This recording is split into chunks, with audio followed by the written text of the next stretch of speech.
I'm with John from WFL Millturn Technologies. Now, John, WFL, what does that mean to people? Well, good question. WFL usually means a larger machine for large parts in oil and gas, for power transmission, for automotive, big crankshaft, etc. WFL is a machine manufacturer that only concentrates solely on Millturn solutions. So what that means is we only make one type of machine. We don't make standard lathes, we don't make milling machines, 5-axis, horizontals, etc. We make, and we're able to design and concentrate our design efforts on one type of platform. Okay, WFL, high quality machines, Millturn machines, bigger parts, but straight away looking in here, not so big. Now this is the M20G. Yes. The M20G is as a response to the market's needs for smaller machines with the Millturn technology expertise. So, okay, what I want to do though is I'm going to stop you there because what's going on in here is absolutely amazing. It really is really engaging, but I want to go from one end of the machine to the other because you've got automation as well. So walking down this end, all right, you've gone a pallet loader. Yes. Why? Well, this is a response to needing automation into our machine. So this is one typical example of an automation type.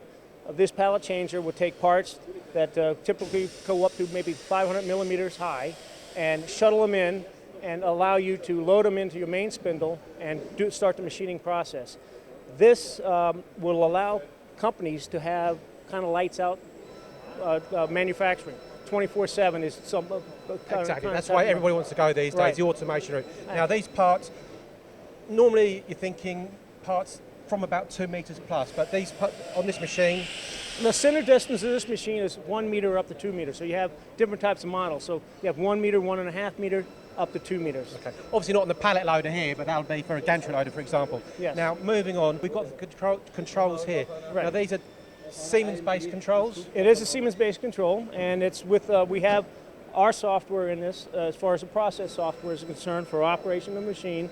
As you can see here, it's got the eye control, and the eye control monitors different aspects of the production. For instance, horsepower, for instance, a lot of different torque on the tool, so you can monitor if there's any damage to your tool, and it helps as far as if you have to, in the middle of the night, it receives you break a tool, the machine will know that through this, and we'll pull another tool out of the magazine without any kind of intervention. Okay, so up to 16 different signals, I understand. Yes. So that's essentially ensuring process stability in terms of the component, the tooling, and also the machine itself. Yes, absolutely, absolutely. That's very important in production, especially if you want to do 24/7 and lights out. Okay, now next I'm going to move on. I'm going to have to barge these gentlemen out of the way again, Yeah, so okay, no problem. apologies for that, gentlemen. So in here, tooling, talk me through different options you have on the tooling. Okay, the types of options you have, you Capto C6 type tooling and HSK type tooling. This is a chain type magazine. This is a magazine, a very efficient tool delivery magazine. It has capability of, as you see, different lengths and different weights of tools. So it has got great flexibility for that for this kind of platform, which is fantastic. And a smaller footprint. You say real estate, smaller footprint. Yes, it's a smaller footprint. Obviously, one of the things we want to concentrate on is our customers' floor space. That's a precious commodity nowadays, and they want to make the most efficient use of it. Right, now, I mean, it's all impressive stuff, but what is going on in here? Because configuration... Well, this is where everything happens. This is the whole machine. When you look at a Millturn machine, you look at between the spindles or between a tailstock and the main drive. And what you got here is you got your B-axis, we call it the turning, boring, milling unit, and that has a swivel articulating B-axis with your X and Y in that. And then down below, you have a B2 axis that gives you a B2 type support. So that will receive, the magazine we just talked about, that will receive the tools from that magazine, both those spindles or both those drives. So why have you gone that option instead of having 2 turrets, for example?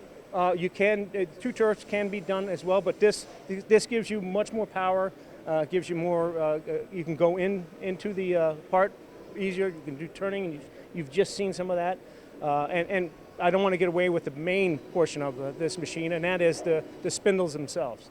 So they're both identical as far as power and output is concerned. So it's not a main and sub spindle? Yeah, it's not main and sub spindle, the counter spindles. You got a main spindle here, we just call it left and right, because they're identical. So mostly it's loaded into the right spindle, left spindle first, And then, as you can see now, you're watching kind of like a handout between the two spindles. So you can, this allows you to machine the entire part without taking it out of the machine, re-gauging it, recalibrating it, and machine it again. So this gives you the ability to put one part in and finish it with a clamp no once. operator intervention. Yeah. Clamp once, machine once, complete. Yeah, keep it super accurate. And also, I suppose, with the two B-axis rather than turret, you've got the 80 tools there, so that gives you lots more flexibility. Yes, it does.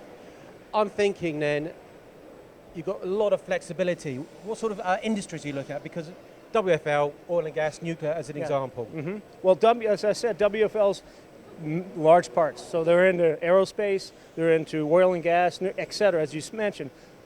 This is also in those same type of industries, but with smaller components. But there's other industries that we're not typically into, like medical implants, for instance. Those are smaller pieces.